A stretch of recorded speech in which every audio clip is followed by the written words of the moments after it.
Welcome to Ripple Effect Connection. I'm your host, Christy Hugic. This is a podcast created to help bridge the gap between impactful messages and inspiring messengers.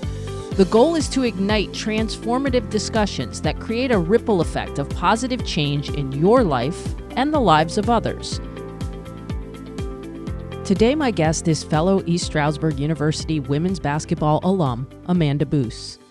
18 years ago, her journey took a profound turn with a chilling diagnosis: cancer.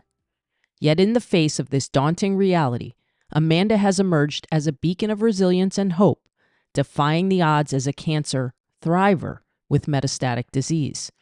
Throughout nearly 2 decades of this relentless battle, Amanda's steadfast resolve has been her guiding light, fueled by her unwavering attitude, sheer determination, and the constant support of her friends and loved ones.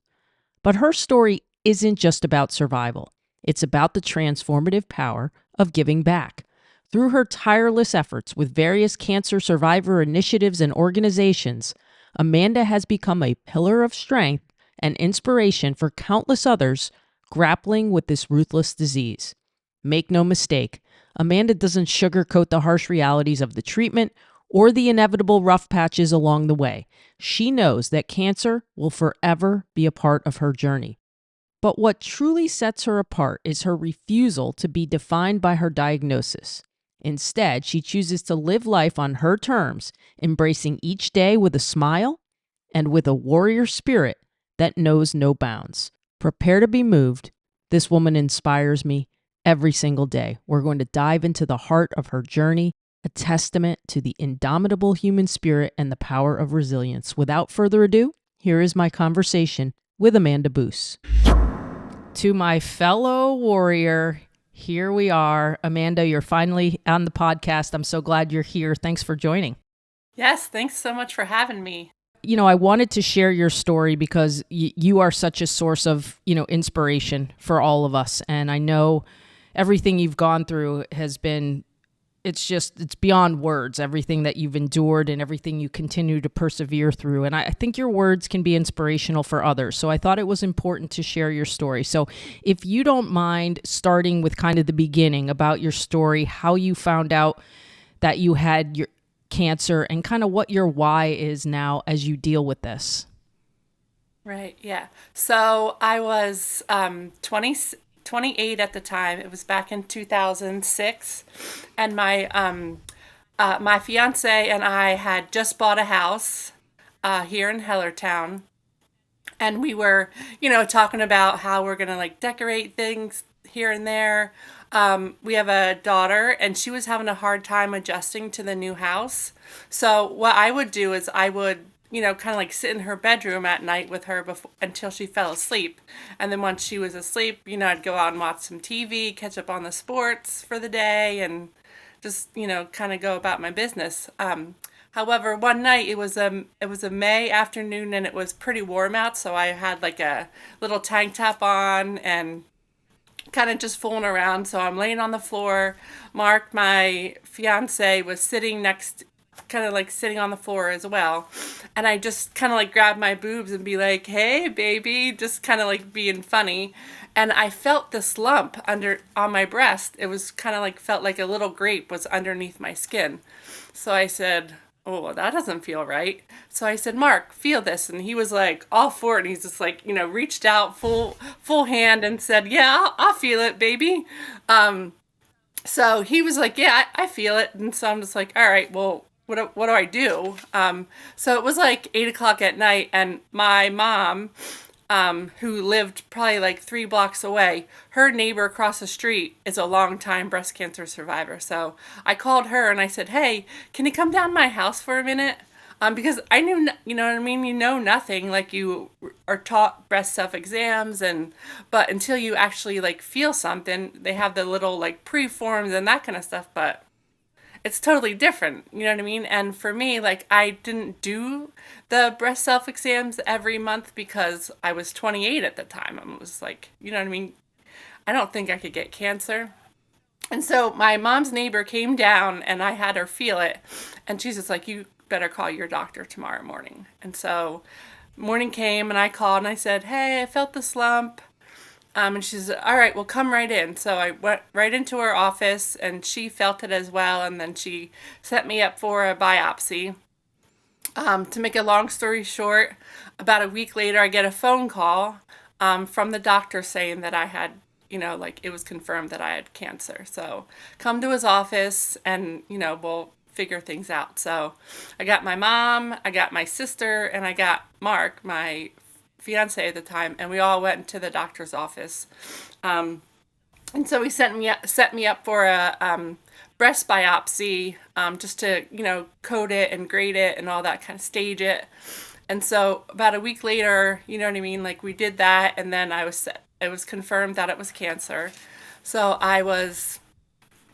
then I was set up for surgery, and I was just like, I'm 28 years old. Like I don't want to lose both my breasts. You know what I mean? So he suggested, a lumpectomy followed by chemo and radiation would, be sufficient for mine. And so I'm like, all right, well, sign me up. Let's do this. Let's, kind of like get moving. So we did that. I had the surgery, had the lumpectomy, went through the chemo and the radiation, and then they put me on a hormone blocker, tamoxifen for, you know what I mean? You're supposed to be on it for, I don't know, 5 years or whatever. So I started it and I took it, you know what I mean? And then probably about 4 years later, I was laying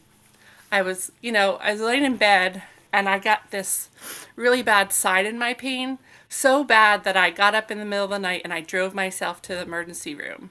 And Mark was like, "Well, do you want me to take you?" And I said, "No, like Madeline's, you know what I mean, like sleeping in her bedroom. We just can't leave her here." So I drove myself to the ER. They did a full scan of my body, and they're just like, "All right." At first, they thought it was my not my appendix, my like a, I don't know, like just like a cyst or whatever. And then after further testing, they're just like, "Oh, that's not a cyst, that's cancer, and it's all over." So 3/4 of my liver was a cancer tumor. I had a tumor wrapped around my spine. It was in my bones, my ovaries, and I was just like, man, if you're gonna do it, you better do it right. So I was set up then to do really intense chemotherapy, and so I did that, and they get everything under control. And then, so it confirmed to be stage 4 metastatic breast cancer. And so, you know what I mean? They told me, you know what I mean? Like, there's no cure for this cancer. You're going to be on some kind of treatment for the rest of your life. And so I said, all right, I guess I got to do what I got to do because I'm not ready to go yet. My daughter was only, probably like now 10 at the time. So, I didn't want to give up. So, I pulled out that warrior fight in me and just, jumped right into it and did everything that I needed to do.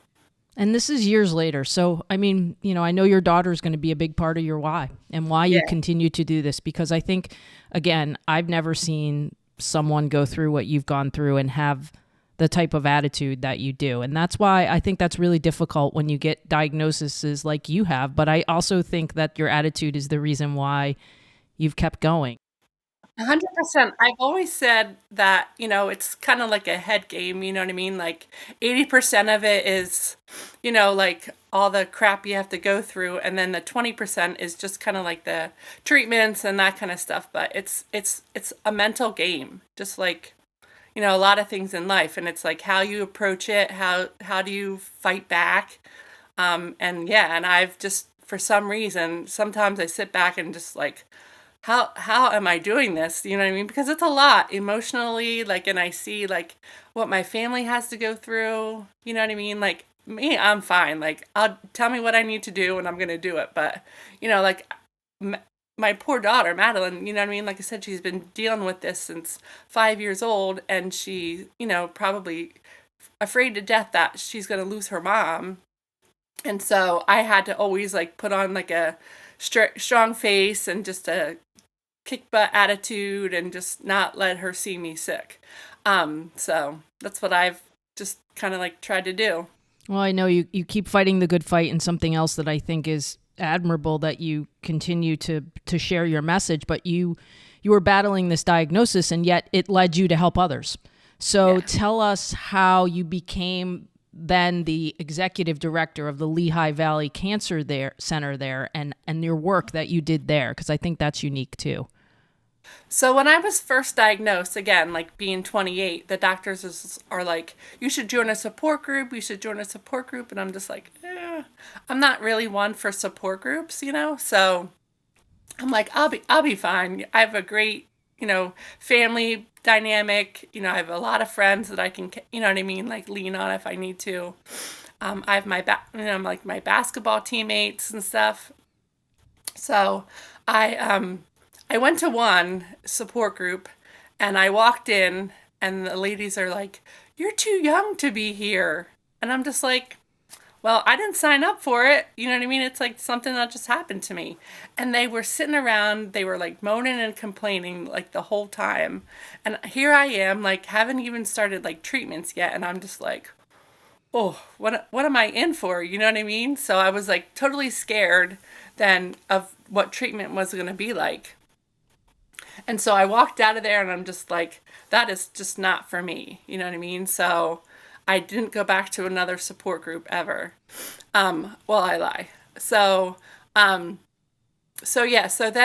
I was at this retreat for young adult survivors. So it was between the ages of 18 and 30.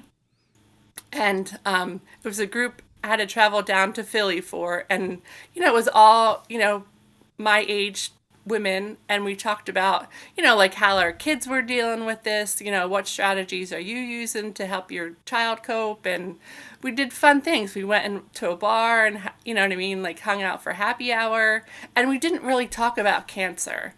Unless, like someone had like an issue and then you would kind of like get some information off of, but it wasn't like a sit around in a circle, kumbaya, like, woe is me kind of thing. You know what I mean? Like we went out and did things and it was great. Like that's all the support that I needed. I just needed someone who knew what I was going through, but I didn't have to talk about it. And so it was great. And so it got tiring driving down to Philly every week. So I looked around. I found the cancer support community, and I asked them if they had a young adult program, and they didn't. But they were, thinking about starting one. So I said, well, let me help you because I need something, but I don't want the traditional, like sit around and talk about my problems support group. So I helped them establish this young adult support group. And like I said, what we did every month is we did like fun activities. We did like the paint your own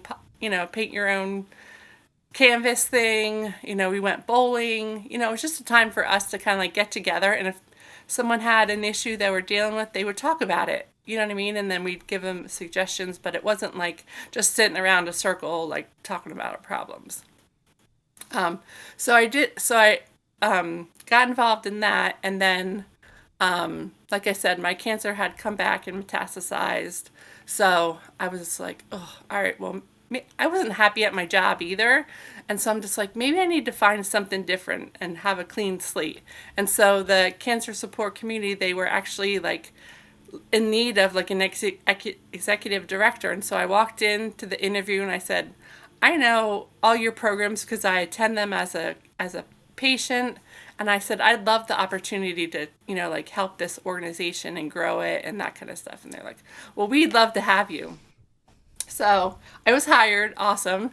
And I was there for about 6 years. And then, my cancer just, kept coming back and kept coming back. And every year it would show up in a new spot. And that's the, deal with metastatic. It goes from organ to organ and again, no cure. So I resigned back in January and went out on disability. And it's been like the hardest thing ever because like I'm not one to just kind of like sit around and do nothing. So I've been like volunteering. I've been still advocating for the breast cancer community. So it's been bittersweet, but I mean, I definitely miss it, but I know my body needs the rest. So yeah, and it takes just as much effort to understand and recognize that you need to take time for yourself and you need to do these things as it does to take care of others. And here you are at a day-to-day job that, yeah, you're not out of that world, right? You're still staying in that. So that can be tough and trying too, but you were able to give yourself to others, to help others. I know that was a hard conclusion, to arrive at, but what are some of the things you've done since you stepped away? I love that you're kind of checking off these bucket list items and you're living life. And that's what I love, is that you're living life. So talk about some of these bucket list items you've checked off. Yeah, so I have bucket list items, and then I have passion project items too. So a couple of my bucket list items. I'm a huge Green Bay Packer fan, living here in Pennsylvania, but it started early as middle school. And so a girlfriend of mine is from Green Bay, Wisconsin, and we connected through the cancer support community. So great connection. And so I so she had reached out to the Green Bay Packers and said, hey, my friend, this is her story, blah, blah, blah. So they sent me this care package of like Packers hats and gloves and, that kind of stuff. And I said, where are the tickets? And I posted on Facebook. And so a couple other friends chimed in and helped me make that happen. So it was such a great experience. Local family here in the Hellertown area. They're pretty well off, and they have a private plane. So I got to fly out in a private plane to Green Bay, and it was awesome because as we were coming into the Green Bay airport, there's Lambeau Field. And it was just kind of like, oh my gosh, is this really happening? And so, we landed and, we kind of hung out at my friend's house that flew us. He lives in the little housing development right by the field, and so I was in my bedroom and I was looking out the window and there's Lambeau Field, and I'm just like, oh my God, somebody pinch me because I don't know if this is really happening or not. But it was such a great experience. Not only getting to know someone new and who was so generous of kind of like flying me out there and letting me stay at his house, but to just kind of like really welcome me, because then we went and had dinner with his family and made sure, we got to our seats all right at the game. We got sideline passes, thanks to you, Christy. Yeah, thanks to our friends at Sirius XM, too, for making that happen when they heard your story. So Yeah. So it was such a great experience. So that was my number one overall bucket list trip. Second, I've been a Florida State Seminole fan for like probably middle school as well, too. And so I got a trip down to Tallahassee, and so I toured the campus, and then my tour guide was super awesome, nice. We kind of like clicked right away, and he was inspired by my story as well too. And so he said, well, if you want to get back down for a football game, he said, let me know and I'll get you the tickets. So I found a girlfriend to go down to Florida State with me to be a fan for the day, and we got, again, like sideline passes and just, to sit in Seminole Stadium and do the tomahawk chalk if you're a FSU fan. It's such an amazing experience. So two of my biggest bucket list items are those two. Couple other ones, seeing Garth Brooks in Nashville. And someone had told my friend that went with me that, he sends staff out before the concert and just kind of like gives people like, pit passes. So I was sitting there and I was like watching this guy and I'm just like, that's him, that's the guy. So I, kind of like stood up, made my way over to where he was at, and I'm just kind of like, hey, I'm a cancer survivor, blah, blah, blah. And he's like, here, go enjoy the concert down front. And so I was like, Garth Brooks could have spit on me if he could, you know what I mean? Like if he tried, because I was that close, and it was just amazing experience because I'm a big, like Nashville country fan. So that again, and then some other little things like, up next I want to do a cruise. I haven't done a cruise in my life, so I'm going to try that out. And then just, like travel here and there and just, go out and live life because you never know when it's going to happen. So I think again, like that's the thing. You're going out, you're living life, you're doing things to its fullest. You've beat this thing so many times. Yeah. What have you learned about cancer and yourself during this journey? That it's just as stubborn as me.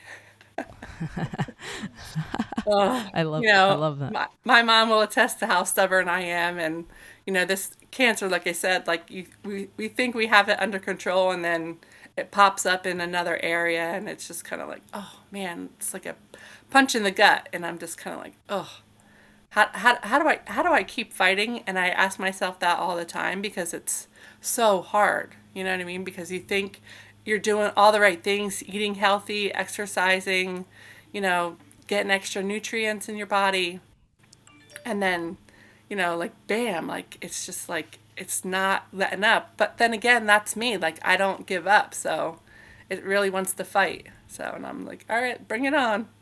And that's why you're still here, Yeah, and your mind and your mindset has a lot to do with it. yeah, Most people can't say that they've fought it this many times and beat it this many times and continue to fight. And so I think that is where you really can give inspiration. And I had a little story here that I wanted to interject that I told you I wanted to tell here, was that I was told that after, having a mass removed from your brain, 2 weeks later, you were at a golf tournament to help support a friend. And yeah. this has happened multiple times. So how did you do this? Like, how do you keep doing that and are able to turn this and redirect it to helping someone else? I mean, I feel that if I keep myself busy, then I can't think about it. And so what I try to do is just keep myself busy. And, when people, and I don't want to be known for cancer. I want to be known as Amanda and all the things that she's done. So I'm not going to let this stop me from, and that's such a fun golf tournament. So I wouldn't have missed it for anything. And that's the thing. You're able to embrace these moments Yeah. and still have fun. And like every time you do it, you are teaching someone a lesson. And that's Amanda teaching the lesson, not Amanda with cancer teaching the lesson, but Amanda Right. teaching the lesson. And every time I see a picture of you after undergoing chemo, you're smiling. You Yeah. maintain that positive attitude. And that's just, it's just such a lesson. So what is the biggest piece of advice you would give someone if they get that diagnosis like you did? What is the biggest piece of advice you would give someone else who has to deal with this? Just don't ever give up. I mean, it's going to be so hard at times. Like there are times probably in this past year that I was like, I don't know if I can do this anymore. So, I'm just kind of like, just don't give up. There's always someone worse off than you, and two, you know, you'll get through it no matter how hard it is. So I'm just gonna say, just keep pushing, keep going. What are some of the alternate types of therapies or things that you've tried that you feel like also maybe could help others and has helped you? And I know if you want to talk about your recent trip, you can talk about that too. But I want to give people a sense of some even holistic things that maybe have helped you and just natural things that you've seen results and have helped you cope with. Maybe some other tips that would help some others too. Right, yeah. So I'm so open-minded, and plus two, you know what I mean? Like I know, there's only so much our doctors can do. So I got hooked up with an integrative holistic doctor who does IV infusions of like different things. So she did a full panel blood work and kind of saw where my body was deficient in. And then I would get like IV infusions of, like say it was, like magnesium, iron, that kind of stuff. So I've been doing that a little bit. It's expensive. It's not covered by insurance, which is a shame. But, so I do it when I can do it. Most recently, a girlfriend who's kind of like, she's really religious into the Catholic Church, and she's praying for me all the time. She sent me this article on this house in Canton, Ohio called Rhoda Wise House. And so it was this parishioner who, was, again, like big into the church and was diagnosed with cancer, and then she had this crazy thing because back then, I think it was like in 1938, they didn't have antibiotics, and so the doctors gave her this like lethal injection of something, and like she, was like more or less kind of like doomed. The doctor told her to go home and, you know, to go home to die. And so she went home, but she kept her faith and she, prayed, and everyone was praying for her. And so I guess in her Jesus came to see her in her house. And so, so there's all this stuff, research and evidence that, like he was there. And so this house is known as a spiritual healing house. And so my girlfriend was like, "Come on, I'm taking you." And I'm like, "I'm up for anything." And so we drove out to Canton, Ohio for the weekend and visited the house, and kind of like sat in the room where she was at, and sat in the chair that Jesus sat in, and prayed, and did the rosary and all the stuff just to kind of go with it. Like, I'm not Catholic, so I was just like, I don't know, am I allowed to do all this stuff? But they were very welcoming and, like helpful. And so it was a good experience. So when I got there, like I had this really bad sciatic pain, maybe from sitting in the car for 5 hours. But I sat in the chair and, we did everything. And then I got up and my pain was gone. I mean, so I don't know if it was a sign or if it was just coincidence, but I'm saying that she healed me from my sciatic pain. And so, we did all the things, and then there was such a line to like get in there too. Like, you sign up online to like reserve a time, but people are constantly like in and out of that place. So the word is getting out about it. Yeah, there's some pretty amazing stories. When you sent it to me, I looked into it and I was like, wow, there's just some really amazing stories. But I do think it gets down to the core and your beliefs. And, one thing that my energy healer has always taught me, that it's really about what creates ease for you. Right. And so whatever you believe, if it creates ease, that's good. If you believe that's working, if you believe there's something to that, it can manifest into results. So that's why I think like the mental side of this, and being acceptance and not defeatist, and just always finding something to have hope in. And I think you do everything right when it comes to, and I don't want to say right because there's no judgment in this. There's no right or wrong. Everybody dealing with it is different. I just think that the way you approach things helps your healing, and I think it's going to help others. I too, being on the functional medicine side of things, wish that some of the things we do in functional medicine were more affordable and more accessible to people, because I do think there's a lot to that. So is there anything else you want to leave people with before we get into how to connect with you and any causes they can donate to you? Is there anything else you want to leave people with before we get into that? I would just say, keep a positive attitude, keep your head up, and, there's so many resources out there for anyone going through any kind of problem. So use them. That's what they're there for. And, be good to your body.